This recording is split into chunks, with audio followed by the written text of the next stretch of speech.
Hello guys, അപ്പോൾ ഞാൻ ഇന്ന് ആലപ്പുഴയിൽ നിന്ന് കൊല്ലത്തോട്ട് പോവാണ്. ഓണം അവിടെ ആഘോഷിക്കുക എന്നുള്ള രീതിക്ക് പോവാണ്. പക്ഷേ കാക്കാക്ക് വരാൻ പറ്റിയില്ല. His to BC. അപ്പോൾ എൻ്റെ അടുത്ത് പറഞ്ഞെടി എങ്ങനെ പോകും? അപ്പോൾ ഞാൻ പറഞ്ഞു കുഴപ്പമില്ല, ഞാൻ ബസ്സിൽ പോകാം. കാരണം എനിക്ക് ബസ്സിൽ പോകാൻ ഭയങ്കര ഇഷ്ടമാണ്. അപ്പോൾ ഒറ്റ ബസ്സാണ്. ഇവിടെ നിന്ന് കയറ്റി വിട്ടിട്ട് അവിടെ ഇറങ്ങുന്നിടത്ത് ഒറ്റ സ്റ്റോപ്പാണ്. അവിടെ എത്തുമ്പോഴത്തേനും അത്ത അവിടെ വന്ന് നിൽക്കും. എന്നിട്ട് എന്നെ വിളിച്ചുകൊണ്ട് പോകും.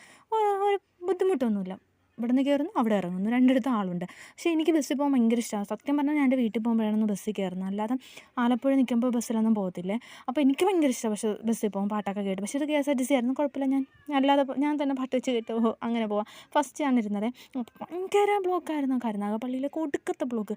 പിന്നെ ഉള്ളിടത്തെല്ലാം പോലീസ്. കഷ്ടം തോന്നി. ഇവർക്കൊന്നും ഒരു ഇത് കിട്ടൂല. ഓണമൊക്കെ ആകുമ്പോഴല്ലേ പ്രശ്നവും ഇങ്ങനെ ബ്ലോക്കും ഈ സാധനങ്ങളൊക്കെ മേടിക്കാൻ ആൾക്കാർ ഇത്രയും വിഭ്രാന്തിപ്പെട്ട്. വയനാട് ദുരന്തമായതുകൊണ്ട് ഓണമില്ല എന്ന് പറഞ്ഞെങ്കിൽ പോലും ഓണം കഴിഞ്ഞ വർഷത്തേക്കാളും സെറ്റായിട്ട് ഈ വർഷം നടക്കുന്നതെന്ന് തോന്നുന്നു. ഒടുക്കത്തെ ട്രാഫിക്കായിരുന്നേ. അപ്പം നമ്മൾ 8:30ക്ക് ബസ് എത്താനുള്ളത് ഒരു 8:45 കഴിഞ്ഞാണ് എത്തി. അപ്പോൾ നോക്കിയപ്പോൾ വഴിയിൽ വെച്ച് ഞാൻ റോക്കിനെ കണ്ട്.